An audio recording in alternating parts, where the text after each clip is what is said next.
The day began as any other in the heart of the city, a sprawling urban landscape, alive with the rhythm of daily life. Cars honked in the distance, buses rumbled past packed sidewalks, and vendors called out to passing pedestrians. Amid the commotion, the sharp ring of bicycle bells mingled with snippets of hurried conversations. The sun bathed the scene in a golden hue, painting a picture of normalcy. On the sidewalk, a black veteran walked with quiet purpose, his presence exuding a calm dignity. His jacket bore the insignias of his military service, a silent testament to the sacrifices he had made for his country. The patches on his shoulder told stories of places far away, battles fought, and victories earned, not just on the field, but in the struggle to rebuild a life after service.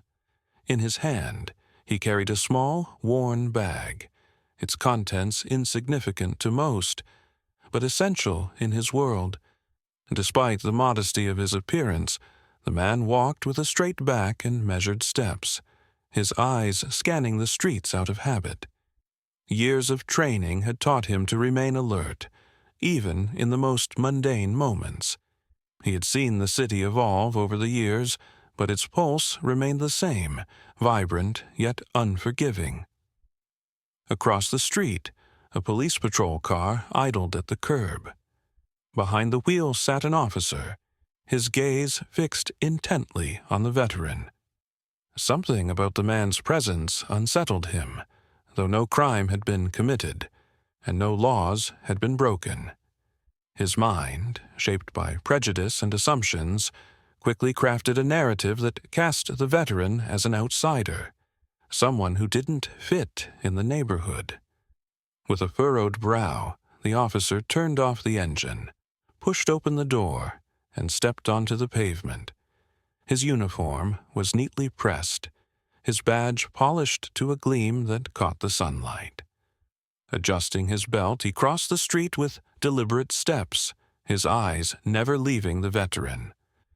The veteran noticed him immediately. It was impossible not to.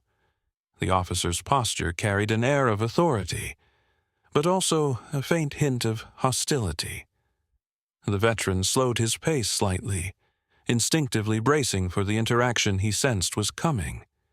He had seen this scenario play out before, not just for himself, but for others who shared his skin color.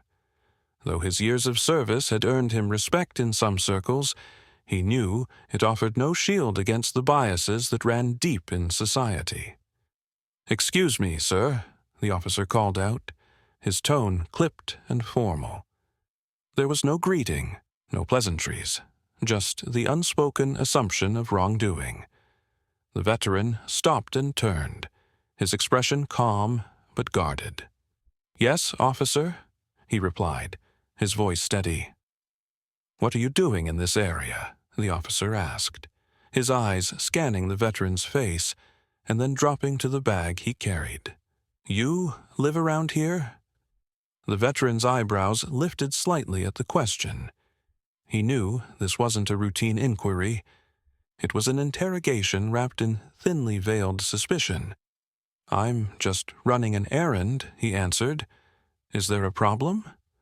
The officer's eyes narrowed. "You seem out of place," he said bluntly. "We've had some incidents around here lately. Mind if I ask where you're headed?" Around them, passers-by began to slow their steps, sensing the tension. A few glanced at the interaction with curiosity, while others hurried past, unwilling to involve themselves. The veteran stood his ground, his hand tightening slightly on the strap of his bag. "I'm on my way to pick up something for a neighbor," he explained. "I live just a few blocks away." But the officer wasn't satisfied. His hand hovered near his belt, fingers brushing the handle of his radio. "Mind if I see some ID?" he asked, his voice edged with impatience. The veteran sighed inwardly. He had spent years defending his country, but moments like this reminded him that the battle for dignity and respect was far from over. "Of course," he said evenly, reaching into his pocket. He moved slowly, deliberately, aware of how quickly things could escalate. Pulling out his wallet, he handed over his identification. The officer took the ID and examined it closely, his expression unreadable. Around them, the faint murmur of onlookers grew louder. A woman whispered to her companion, her tone sharp with disapproval. A man standing near a storefront pulled out his phone, tilting it slightly as if recording the scene. Despite the tension, the veteran remained calm. He had endured far worse situations and knew the importance of maintaining composure. He studied the officer silently, noting the slight rigidity in his shoulders and the way his jaw clenched. This wasn't just about procedure, it was personal, born of a prejudice the officer probably wasn't even fully aware of. After what felt like an eternity, the officer handed the ID back. "All right," he said gruffly, though his tone lacked the confidence of before. "Just making sure everything's in order." The veteran accepted the ID with a nod. "Everything is," he said, his voice carrying a quiet strength. He turned and began to walk away, but the moment lingered in the air, heavy with unspoken words. Behind him, the officer remained standing, his posture stiff. He glanced around, noticing the disapproving stares from some of the bystanders. For the first time, a flicker of uncertainty crossed his face, as if he was beginning to realize that his actions were being scrutinized. As the veteran walked on, he couldn't help but think of the irony. The uniform that should have represented protection and justice had, in this moment, become a symbol of bias and intimidation. But he refused to let it define him. With each step, he carried the weight of his experience with quiet dignity, knowing that moments like these were part of a larger story, one that he was determined to change. The veteran's story began years before the confrontation on that busy city street. As a young man, he had joined the armed forces with a mix of patriotism and hope, eager to make a difference and build a future. The decision had not come lightly. His family, rooted in resilience, had weathered generations of systemic challenges. For him, enlisting wasn't just about serving his country. It was about proving his worth in a world that often judged him by the color of his skin rather than the content of his character. During his years of service, he quickly proved himself a capable and dedicated soldier. Whether in training exercises or on the front lines, his focus and composure earned him the respect of his comrades. He had risked his life in situations most civilians could hardly imagine, enduring grueling conditions and dangerous missions that left both physical and emotional marks. His superiors often praised his discipline and leadership, recognizing him as someone others naturally followed.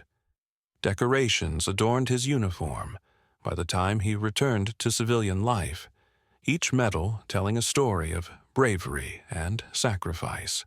But the transition home was not the welcome he had envisioned. The country he had risked everything to defend still held on to biases that didn't respect the uniform he wore. While his service commanded admiration in theory, his everyday interactions told a different story. In job interviews, his qualifications were overshadowed by assumptions. In public spaces, his presence was too often met with suspicion. Yet, despite these challenges, he held on to his dignity. He focused on rebuilding his life, finding small but meaningful ways to contribute to his community, whether by mentoring troubled youth, volunteering at a local food bank, or helping neighbors in need. He refused to let bitterness take root, channeling his frustrations into quiet acts of kindness. The officer's story, on the other hand, stood in stark contrast. He wore his uniform not as a badge of honor, but as a shield of authority, a product of an insular upbringing. He had grown up in an environment that subtly reinforced ideas of superiority and mistrust toward people of different backgrounds. His entry into law enforcement only solidified those beliefs. Over the years, the officer had built a reputation, not for his effectiveness or integrity, but for his unchecked aggression and patterns of racial profiling. He rarely faced consequences, shielded by systemic protections and a culture of silence within the department. Complaints from civilians were often dismissed or buried under bureaucratic red tape, leaving his behavior unchallenged. To the officer, power was a tool to enforce his worldview. He patrolled the streets with a critical eye, quick to assume guilt based on appearances rather than actions. To him, individuals like the veteran weren't people. They were potential threats, stereotypes that needed to be controlled. His authority gave him a false sense of invincibility, allowing him to act with impunity, often leaving a trail of humiliation and resentment in his wake. As the officer's career progressed, his encounters became increasingly brazen. Each time he stopped someone under questionable pretenses, he felt emboldened. Whether it was an unwarranted search, a demeaning comment, or an unnecessary escalation, his actions spoke to a deeper issue, the belief that he was untouchable. When their paths crossed on that fateful day, it was not just a meeting of two individuals, it was a collision of two worlds. The veteran, who had given so much for his country, carried himself with the quiet strength of someone who had faced far greater battles. The officer, cloaked in his authority, saw only what his biases allowed him to see. The stage was set for an encounter that would not only challenge the veteran's patience and dignity, but would also force the officer to confront the reality of his actions in a way he never had before. Their lives, shaped by vastly different experiences, were about to intersect in a moment that would ripple far beyond the street corner where it began. It began with the sound of tires screeching as the patrol car abruptly pulled to the curb. The veteran, dressed modestly in a jacket adorned with faded military insignias, had been quietly walking down the sidewalk, immersed in his thoughts about the errands he had planned for the day. The sudden stop startled him, but he maintained his composure, accustomed to unexpected challenges in life. The officer stepped out of the car, his posture stiff and his gaze sharp with suspicion. His voice was sharp, too, as he called out, "Excuse me, sir, may I have a word with you?"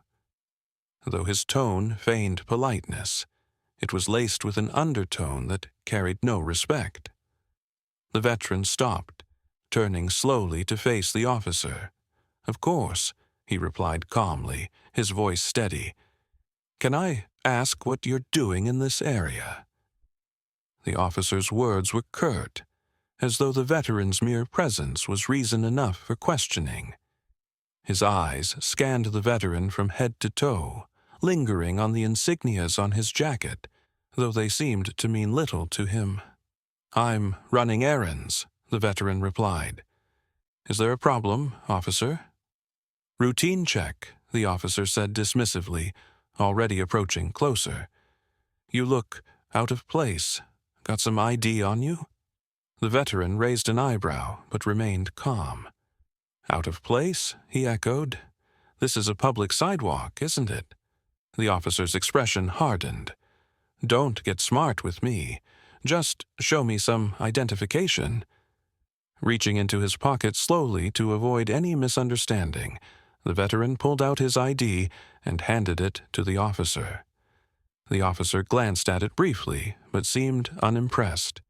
"Military, huh?" he muttered, almost mockingly. "Well, just because you wore the uniform doesn't mean you get to do whatever you want now." The veteran inhaled deeply, keeping his calm. "I haven't done anything wrong," he said evenly, "and I believe I have every right to be here. just like anyone else. But the officer wasn't ready to let go. "What's in the bag?" he demanded, gesturing to the small bag the veteran carried. "Just some personal items," the veteran answered. "Nothing illegal, if that's what you're suggesting." "Mind if I take a look?" The officer's tone left little room for refusal, though he lacked any legitimate reason to request a search. The veteran straightened his shoulders. "I do mind, officer. Unless you have probable cause, I don't see why that's necessary." That seemed to push the officer further. "Probable cause?" he scoffed. "You think you're some kind of lawyer? I can take you in for obstructing an investigation." The veteran's jaw tightened. An investigation into what? Walking down the street while black? The officer's face darkened with irritation. He took a step closer, his voice dropping in volume but not in hostility. "Don't test me." As the tension between them grew, a small crowd began to gather at a safe distance. Among them was a young woman holding up her phone, discreetly recording the interaction. Her eyes flicked between the veteran and the officer, clearly alarmed by the unfolding scene. The veteran noticed her but said nothing, focusing instead on keeping his composure. "I've served this country," he said, his voice unwavering, "and I know my rights.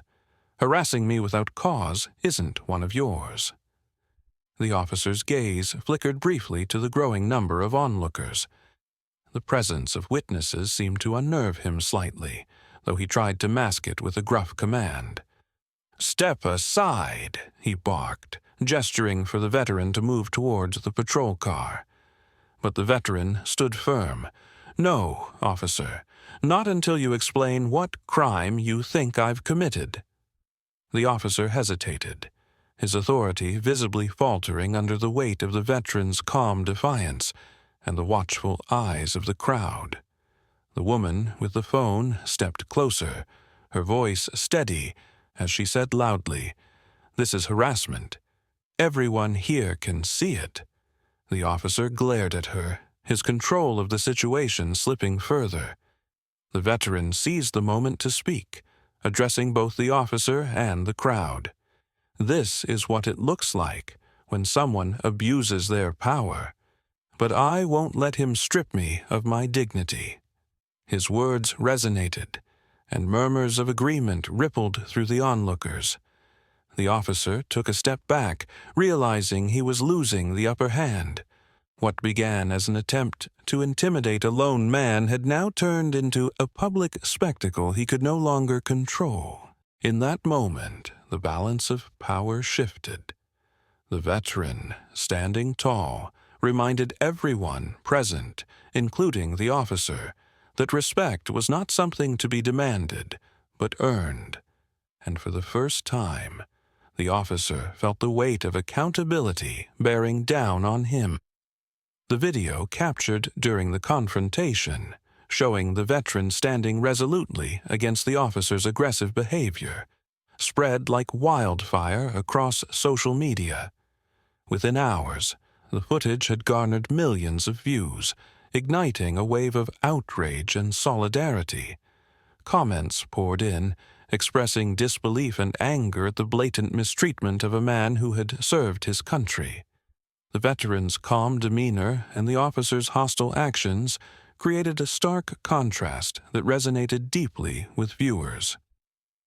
As the video gained traction, the veteran's military insignias became a focal point of the conversation. Recognizing his uniform and the bravery it symbolized, people across the nation began to rally behind him. "A hero doesn't deserve this," read one viral tweet. Others demanded immediate accountability, sharing hashtags that called for justice and an end to racial profiling. News outlets picked up the story, amplifying its reach and turning the veteran into a symbol of resilience in the face of injustice. Community leaders, veterans organizations, and civil rights groups swiftly took action. Statements of support flooded in, condemning the officer's behavior and highlighting the systemic issues it represented. A prominent Veterans Association released a statement saying, "Those who have worn the uniform deserve respect and dignity, not harassment. This incident is a stain on the values we hold dear." Civil rights groups, already familiar with the patterns of abuse within law enforcement, seized the opportunity to call for systemic reforms. The police department found itself at the center of a growing storm. Calls for accountability came from every corner, including local leaders, activists, and even members of the veteran community. The department's social media channels were inundated with demands for transparency and justice, leaving no room for avoidance or denial. Under mounting pressure, the police chief addressed the public during a hastily arranged press conference. Flanked by senior officers, the chief's tone was somber as he acknowledged the gravity of the situation. "We have reviewed the video of the incident and recognize the serious nature of the allegations," he said. "This department does not condone discriminatory behavior, and we hold our officers to the highest standards of conduct." Within hours, the department announced that the officer in question had been placed on administrative leave pending an investigation. However, as more evidence surfaced, including records of prior complaints against the same officer, the decision to terminate his employment was made swiftly. The police chief returned with another statement, this time confirming the officer's dismissal. "We have a duty to uphold the trust of our community," he declared. "Actions like these erode that trust, and we will not tolerate it." The officer's past caught up with him as details of his history emerged. Internal records revealed a pattern of misconduct, including numerous complaints of excessive force and racially biased behavior. Each revelation fueled the public's anger and solidified the narrative that the officer's actions were part of a larger, systemic issue. The department, now under intense scrutiny, pledged to reevaluate its training protocols and accountability measures. For the officer, the fallout was swift and severe. Stripped of his badge and facing the condemnation of his peers, he became a cautionary tale about the consequences of unchecked prejudice. Meanwhile, the veteran's story continued to inspire, sparking conversations about respect, equality, and the value of standing up for what is right. The aftermath of the confrontation brought a wave of accountability and justice that echoed far beyond the boundaries of the small city. The police department, reeling from the public backlash, formally reached out to the veteran to issue a direct apology. In a private meeting with the police chief and community leaders, the veteran was praised for his composure during the ordeal. The chief, speaking on behalf of the department, admitted, "We failed you, and for that we are deeply sorry. Your dignity and service deserve respect, not harassment." At the same time, the terminated officer's actions faced formal scrutiny. A deeper investigation into his record revealed a troubling pattern of misconduct. Complaints of racial profiling and excessive force, previously overlooked or dismissed, were now at the forefront of public attention. Legal proceedings were initiated, ensuring that he would face consequences not just for the incident with the veteran, but for the broader harm caused by his unchecked behavior. This marked a pivotal moment for the community, a rare instance where institutional accountability was swift and decisive. The veteran, though appreciative of the outpouring of support, made it clear that an apology alone would not suffice. In an emotional press conference, he addressed a gathering of media, activists, and community members. "What happened to me is not an isolated incident," he began. "It is a symptom of a larger problem that cannot be ignored. True justice means creating a system where this doesn't happen to anyone, not just apologizing after the fact. Using his growing platform, the veteran called for comprehensive reforms within the police department, including mandatory bias training, transparent investigations of misconduct, and the establishment of an independent oversight committee.